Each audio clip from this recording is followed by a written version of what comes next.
ఆవకాయ pickle కాదు, ఆరోగ్యపు pickle. పూర్తి వివరాలకు చదవండి రేపటి సాక్షి దినపత్రిక. రాజశేఖర్ గారు చెప్పండి, ఏమిటి మార్గదర్శి కేసులో మీ అనుభవం ఏంటి? ఇప్పుడు గోపి గారు చాలా సంచలనాత్మకమైన విషయాలు కొన్ని చెప్పారు. మీ ఇప్పుడు తాజాగా ఈ కిట్ ప్రోకో ఏనంటారా, చంద్రబాబు రామోజీరావు అనండి, ఈనాడు అనండి, అట్లాగే ఇప్పుడు తాజాగా తెలంగాణ ప్రభుత్వం కూడా మౌనం దాల్చింది. ఏమిటి అలా అంటే లాయర్ గారు మాట్లాడలేదనేది ఇంట్రెస్టింగ్ వార్త. Sir good morning sir. నమస్కారం. ప్యానల్ ఉన్నటువంటి పెద్దలు జర్నలిస్ట్ గారు కూడా గోపి గారు కూడా ముందుగా నమస్కారాలు.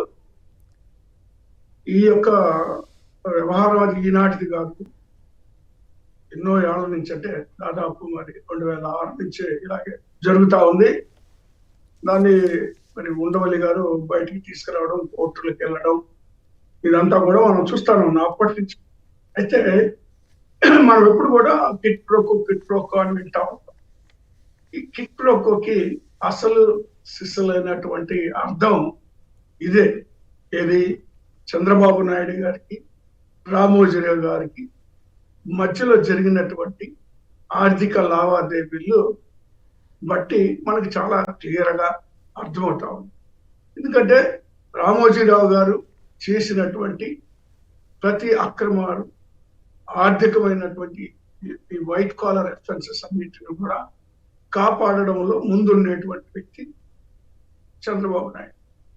చంద్రబాబు నాయుడు గారి పరిపాలనలో గతంలో 14 సంవత్సరాలు అయితేవి, లేదా ఇప్పుడు ఉన్నటువంటి ఈ 2-3 నెలల్లో అయితేవి, మరి జరిగినటువంటి అన్యాయాలు కానీ, అక్రమాలు, దోపిడీలు, వీటన్నిటిని కూడా సమర్థించడంలో ఈనాడు పేపర్ మొన్నటి వరకు రామోజీరావు గారు ప్రత్యక్షంగా ఉన్నారు. ఈరోజు ఈనాడు పేపరు ఆ యొక్క పనిని ఈనాడు పేపర్ మళ్ళీ కంటిన్యూ చేస్తా ఉంది. ఈవెన్ రామోజీరావు గారు చనిపోయిన తర్వాత కూడా ఏమన్నా అంటే ఏంటంటే ఒకరి తప్పులు ఒకళ్ళు సమర్థించుకుంటూ, ఒకరిని ఒకరు కాపాడుకుంటూ, ఒకరికొకరు ఇబ్బందులు లేకుండా కాపాడుకుంటూ వస్తూ ఉన్నారు. ఈ మధ్యలో గతంలో మరి అందరూ కూడా కొంతమంది విమర్శ చేసినటువంటి వ్యక్తులు కూడా ఈరోజు చూస్తే తెలంగాణ ముఖ్యమంత్రి గారు కూడా ఈ విషయం మీద మాట్లాడకపోవడం, లేదా ఈ విషయం మీద ప్రభుత్వం తరపు నుంచి ప్రజల పక్షాన నిలబడటం కానీ అలాంటి పరిస్థితులు మనం చూడలేదు.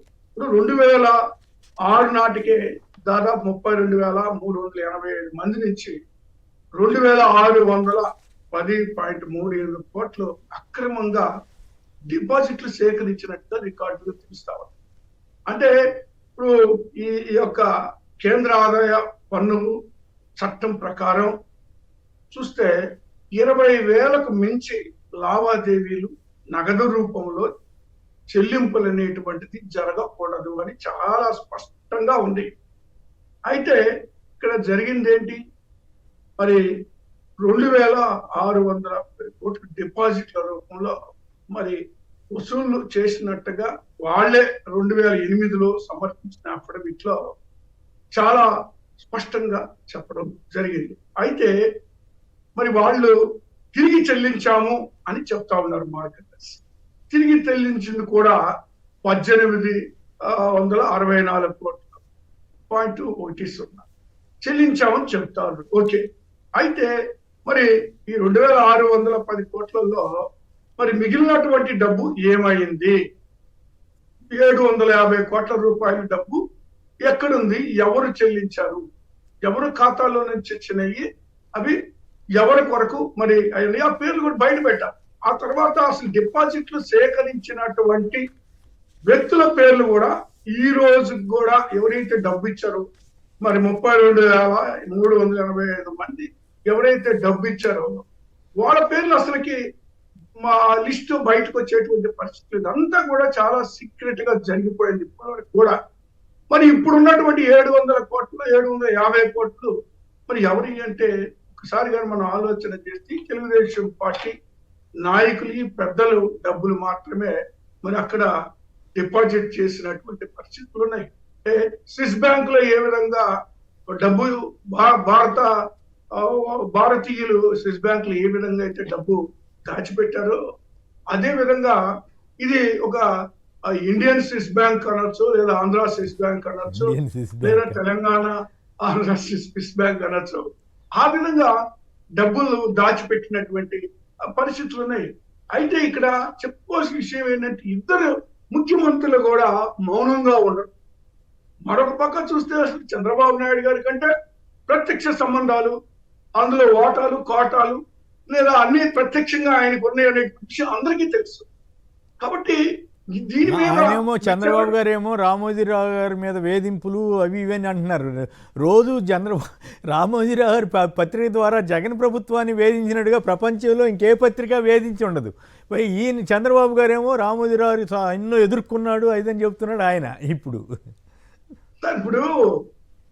వైఎస్ఆర్ కాంగ్రెస్ పార్టీ ఇప్పుడు అధికారంలోకి వచ్చిన, లేదా అప్పుడు కాంగ్రెస్ పార్టీ అధికారంలోకి వచ్చిన, అదే ఈనాడు పేపర్ ఓర్వలేనటువంటి పరిస్థితులు, బుర్రద జల్లేటువంటి పరిస్థితులు అరవ రాజశేఖర రెడ్డి గారు ఉన్నప్పుడు కూడా చాలా స్పష్టంగా స్వయంగా మేము చాలా సందర్భాల్లో చూసాం. ప్రతి విషయాన్ని కూడా భూతత్వంలో చూపించడం, మరి ఆయన మీద తప్పుడు ఆరోపణలు చేశారు ఆ రోజు. తిరిగి ఇప్పుడు జగన్మోహన్ రెడ్డి గారి మీద కూడా గత 5 సంవత్సరాల్లో ఇదే ఆరోపణలు చేసి ప్రజల్ని నమ్మించారు. కాబట్టి ఈ రోజు జరిగినటువంటి కొన్ని పరిస్థితులను చూస్తా ఉంటే చాలా స్పష్టంగా కనపడతా ఉంది. ఎందుకంటే ఇప్పుడు వీళ్ళు చేసేటప్పుడు ఇప్పుడు ఇక్కడ ఫిలిం నగర్ ఉంది వాళ్ళది రామోజీ, అంటే ఈ డిపాజిట్ డబ్బంతా కూడా అక్కడ అక్రమంగా మరి దళిత భూముల్ని, అసైన్మెంట్ భూముల్ని కొనుగోలు, వేలాది ఎకరాలు కొనుగోలు చేసి తక్కువ ధరకి మరి అక్కడ ఫిలిం సిటీ నిర్మించడం జరిగింది. దాని గురించి విచారణ చేసేటువంటి దమ్ము, ధైర్యం మరి వచ్చేటువంటి ఇక్కడ ఏ ముఖ్యమంత్రులు కూడా లేకపోవడం కూడా దురదృష్టకరం. ఎవరు అధికారంలోకి వచ్చినా వాళ్ళని లోబర్చుకోవడం అనేటువంటిది రామోజీరావు గారికి ప్రణత పెట్టిన విద్య. అయితే జగన్మోహన్ రెడ్డి గారు దానికి లొంగలేదు కాబట్టి ఆయన మీద ఇష్ట రాజ్యంగా పుంకాలుగా తప్పుడు రాతలు రాసి తప్పుడు ఆరోపణలు చేసి మరి ఆ విధంగా ప్రజల్లో ఒక బ్యాడ్ ఇమేజ్ క్రియేట్ చేయగలరు. రైట్. ఇప్పుడు ఏమవుతుందని మీరు అనుకుంటున్నారు? మీరు ఆంధ్ర కొత్త పేరు పెట్టారు, తెలంగాణ ఆంధ్ర తెలుగు స్విస్ బ్యాంక్ అని చెప్పి కొత్త పేరు పెట్టారు. సరే, అది ఆ దశ నుంచి ఇప్పుడు ఈ 2 రాష్ట్రాలు మౌనంగా ఉన్నప్పుడు ఈ కేసు ముందుకెళ్తుంది అనుకుంటున్నారా? ఇట్లాగే డాడ్జ్ అయిపోయి వాయిదాల మీద వాయిదాలు నడుస్తుంది అనుకుంటున్నారా?